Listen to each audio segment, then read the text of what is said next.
آج صبح جو واقعہ پشاور میں پیش آیا ہے، جس میں کچھ وحشی درندوں نے ایک آرمی پبلک اسکول پر حملہ کر کے تقریباً 130 سے زیادہ بچوں کو گولیوں سے بھون دیا اور اتنے ہی لوگ لگ بھگ زخمی ہیں، جن میں سے بہت سے شدید زخمی بتائے جا رہے ہیں۔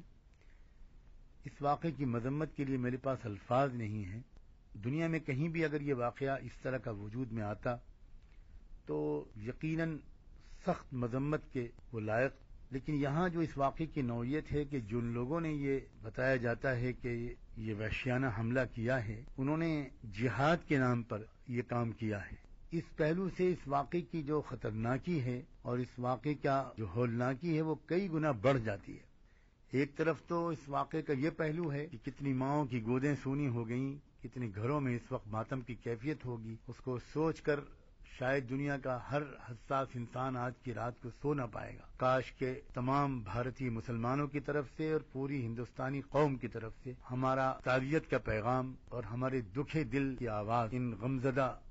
والدین اور بھائی بہنوں، رشتہ داروں اور پوری پاکستانی قوم کو پہنچے۔ اس وقت دنیا کا ہر شریف انسان غمزدہ ہے، کیونکہ ایک مخصوص رشتہ ہے ہند و پاک کے درمیان، اس لیے اور بھی زیادہ ہندوستان کا ہر شہری پر غمزدہ اپنے آپ کو محسوس کر رہا ہے۔ اور پھر اس میں بھی ہندوستان کے مسلمانوں کے جو احساسات ہیں وہ تو اس موقع پر شاید بیان کرنا بھی مناسب نہ ہو۔ ہر کچھ دن کے بعد ہمارے سر شرم سے جھک جاتے ہیں جب پاکستان میں یا کسی اسلامی مسلم ملک میں جہاد کے نام پر ایسی غیر اسلامی، وحشیانہ، غیر مہذب، بربرک قسم کی حرکتیں ہوتی ہیں۔ اس سے اسلام جس طرح بدنام ہو رہا ہے وہ بھی اس پورے مسئلے کا ایک بہت ہی تاریک پہلو ہے۔ میں امید کرتا ہوں اور شاید یہ امید بہت سے لوگ کر رہے ہوں گے کہ شاید اس شر میں سے یہ خیر ظاہر ہو کہ بہت سے وہ لوگ جو مختلف اسباب کی وجہ سے دہشت گردی اور انتہا پسندی کی اس قسم کی کارروائیوں کی مذمت کھل کر نہیں کر رہے تھے، اب وہ مہر سکوت کو توڑیں گے۔ خصوصاً میں امید کرتا ہوں کہ علماء پاکستان، وہ چاہے جس مسلک کے ہوں، جس جماعت سے، جس مکتب فکر سے ان کا تعلق ہو، وہ ایک آواز ہو کر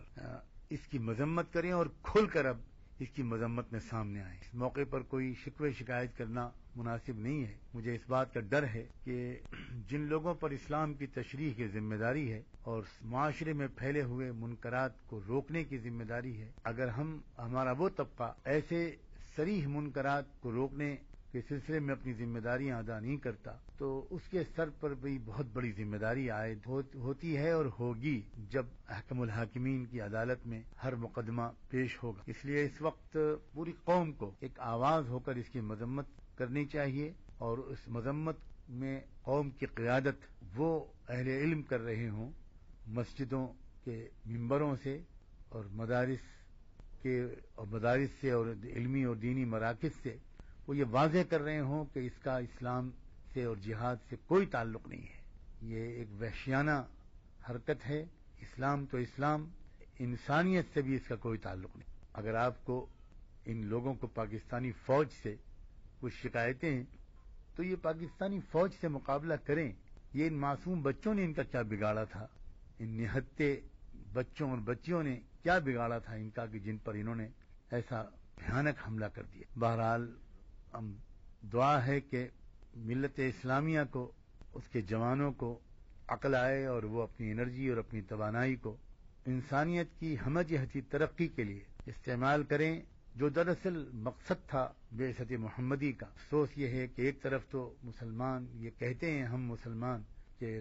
حضور اکرم صلی اللہ علیہ وسلم رحمت للعالمین تھے، اور دوسری طرف جو ہماری حرکتیں ہیں یا ہم میں سے کچھ لوگوں کی جو حرکتیں ہیں وہ کچھ اور ہی تصویر بنا دیتی ہیں دنیا کے انسانوں کی نگاہ میں۔ اسلام دشمن اقوام عالم کو اسلام سے دور رکھنے کی جو کوششیں کر رہے ہیں، ان سے شاید اقوام عالم کو دور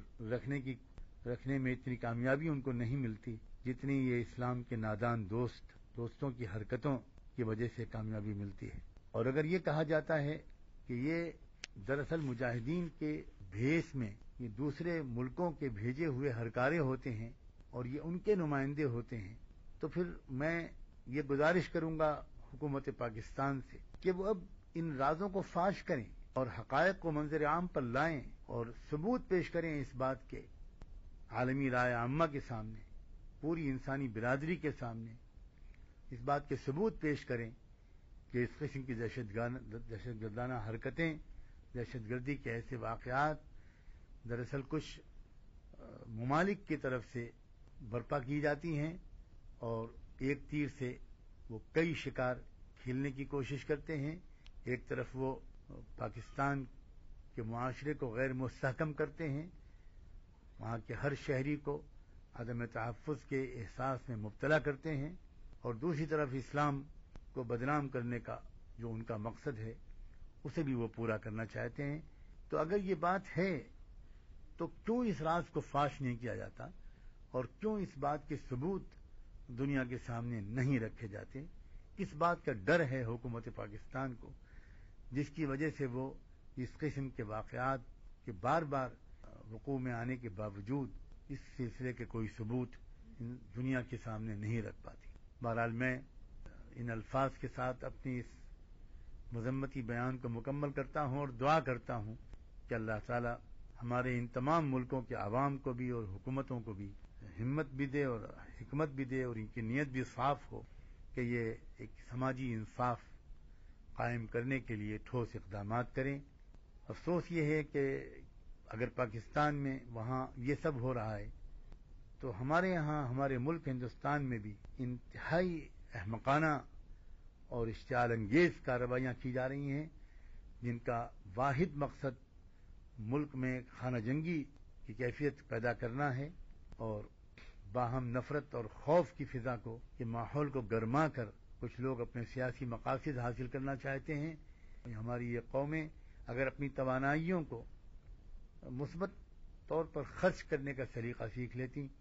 تو قدرت نے ان کو ایسے وسائل عطا کیے ہیں اور ایسی صلاحیتیں عطا کی ہیں کہ پوری دنیا کی یہ قیادت کر سکتی تھی، لیکن افسوس کہ ہمارے ان ملکوں میں ایک بڑے عنصر ایسے طاقت پا گئے ہیں کہ جو مثبت سوچ نہیں رکھتے اور تنگ ذہنیت رکھتے ہیں۔ امید کرتے ہیں کہ ہندوستان کے عوام نے اس ملک کو دہشت گردی کے راستے پر نہیں چلنے دیں گے۔ میرا اشارہ اس دہشت گردی کی طرف ہے جس کی آگ بڑی تیزی کے ساتھ پچھلے چند مہینوں میں بھڑکائی جانی شروع ہوئی ہے، اور ملک کے عوام ہکا بکا ہیں کہ جو حکومت